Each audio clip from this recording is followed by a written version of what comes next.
मासे घेऊन घराकडे इलो. कुर्ले बघले तर जिवंत आहोत. 1.5 तासाचा प्रवास करून इलो पण ते जिवंत रवले.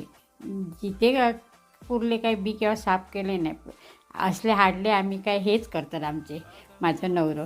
तर त्यांच्यानी ते साफ करून घेतले. पकड बिकड हातात धरून बरेच साफ केले आणि त्यांच्यानी मग बरे मी धुवून घेतले. ब्रशने वगैरे घासून वगैरे घेतले. चांगले धुतले. मग त्याचा वाटाप काढलं.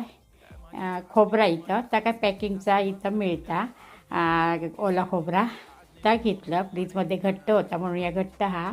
एक कांदो चिरलं, एक टोमॅटो चिरलं आणि मग ह्याची पंढरी डाळ असताना ती घेतली. कारण त्यांनी ना कुर्ल्याचा सामारा फुटणं नाही. आपण त्याचे डोके असते ते वाटून घालतो ना, मग त्या सामारा फुटल्यासारख्या होता. तर ते थोडी चमचोभर फुटण्याची डाळ घेतलं.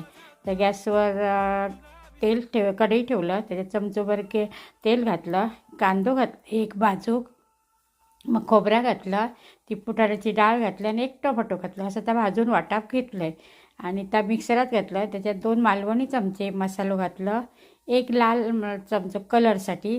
कलरने जरा चांगलं दिसतं ना खेकड्याचा समारा. तर असं मिक्सरला मी छान बारीक वाटून घेतलं आहे आणि मग गॅसवर पातेला ठेवलं. चमचोभर तेल घालून अर्धो कांदो फोडणीत घातलं आणि ते खेकडे धुवून वगैरे साफ करून ठेवलं आहे ना ते घातलं आहे. जसं ते का थोडंसं परतून घेतलं आणि मीठ घातले चमचोभर. जसं ते वाफेवर थोडेसे शिजवले आणि मग वाटलेली मिरच्यां मी त्याच्यात घातलं आहे.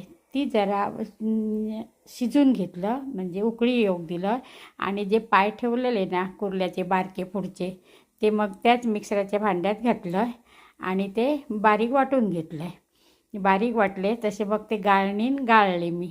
त्याचा पाणी घेतला फक्त. वरती सगळं तो मग हे रवता ना कचरो म्हणजे कोंडो रवता. तर असं हे गाळून घेतलं आणि याने ना सांबारा खूप टेस्टी होता खेकड्यांचा. तर ह्या मग त्याच्यात ओतले आणि मग छान उकळी येऊ दिलं. बरी उकळी इली तशी 4 सोला टाकलं. कुर्ल्याचा सांबारा छान झाला.